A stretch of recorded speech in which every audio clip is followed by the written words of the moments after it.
close is too close in a relationship. Many people think that love equals sharing everything. We do everything together, we spend all of our time together, we share everything. But healthy relationships need both togetherness and individuality. Dr. David Schnarch called this differentiation, that we needed to still maintain some sense of separateness. So let's take a little minute to just kind of define some of these. So, individual space, this is time, interests, friendships, your identity outside of the relationship. If you've looked at any of the, I look around because it's on the back of my computer, Fair Play by Eve Rodsky, she talks about unicorn time, the idea that we each have our own special thing that makes us who we are, that fills our bucket, that is just fun for us. So that's our individual space. And then we have our shared space. This is the place where connection lives, where our routines are, where our goals are, where our emotional intimacy is, our rituals of connection. That's where they live, is in this shared space. And both of these are essential. They are not competing, they are complementary. So, why does individual space matter? Well, it helps you to maintain a sense of self, so you don't lose who you are in the relationship or to the relationship. It also can provide a buffer and helps to prevent resentment, can help to prevent emotional burnout within relationship. It also keeps attraction alive. When there's independence from the other person, there's a little novelty. There's still a little bit of exploring, a little bit of curiosity. And also, when you have your own individual space, that encourages personal growth.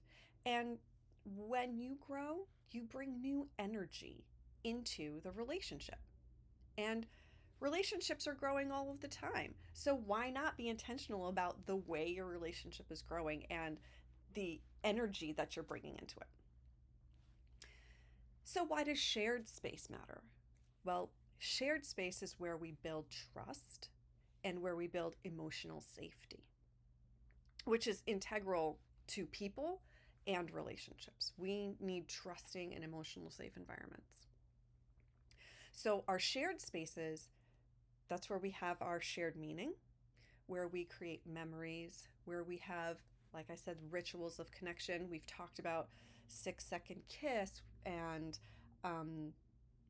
inside jokes, things that are special to just the two of you that say, I see you and I'm with you right now.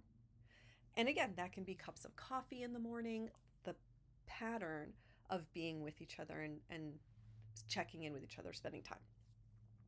This also, the shared space, it strengthens our communication and teamwork. When we have the sharedness, the things that are for us, it allows us to be better at reading each other, speaking with each other, and being a team partner.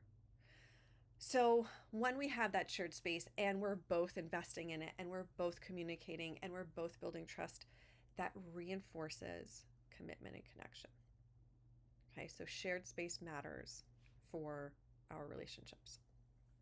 Now, when this gets out of balance, so when we have too much togetherness, we can get this sense of feeling suffocated. We can have lots of conflict over small things. It's almost like, if any of you had this experience in the back seat with your siblings, I'm not touching you. We're just too close. We have too much space, too much together time, that we need a little distance. You can also have a loss of identity if there's too much togetherness. Do you know who you are separate from your partner? Do your things, needs, likes, desires, dreams matter independent of your partner? When there's too much separation, then we have emotional distance. We don't feel that connection, and we can kind of drift apart from each other. And we can develop almost a loneliness within the relationship. We see this a lot um, with couples who have very busy lives and have very little room for their relationship. So they're doing lots of things together, or they both have intense jobs and they're both doing things and they're together, but they're disconnected. So there's a loneliness within the relationship because they're not actually sharing. They're not team in this connected, communicating way. They are cogs in a wheel. So, how can we maintain both shared space and individual space? Well, first, talk openly about the needs for space and connection. What might that look like for each of you?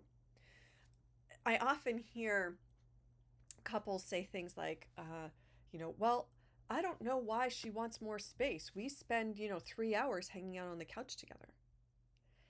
And that could just be that for one partner, that parallel play, that occupying space is connection. And for the other, it's not. So even just talking about what does connection mean to you? How can I help you feel connected? That is a way to be able to maintain the connections that you can understand. I think we also need to normalize alone time. That just because I want to be by myself does not mean I don't want to be with you. It does not mean our relationship is over. And it does not mean I don't like you or prefer myself. Sometimes we just need to be alone. And that is okay too. So eliminating the guilt from that or those assumptions, right? If my partner wants to be alone means they don't like me or they're out of the relationship. It is also important to schedule both intentional time together and intentional time apart. So, how would you go about doing that? How would you go about putting intentional time together in your list? Now, we've talked about, in the past, we've talked about stress reducing conversations, our ways that we have our check ins, like our State of the Union conversation, date nights. Those are all intentional time together. What might intentional time apart look like? Does that mean you go out for a spa day? Does that mean that you go out on a hike alone? What does that mean? We also want to make sure that we're respecting each other's differences. We might need different amounts of alone time and together time. And again, it is not a reflection on you or your relationship. That's just individual need. Okay? It's the same as like if I sit down for dinner and my partner sits down for dinner, we are going to be eating different amounts of food. We're just different. Okay? Different sizes, different appetites. Also, having regular check ins. Are we feeling connected? Are we feeling free enough to have alone time? How's it feeling for you? So, healthy relationships aren't about merging into one person and being one unit. They're about two people who choose each other, spending time with each other. And remember that closeness in relationship works best when it has room to breathe. Take care of yourselves and each other.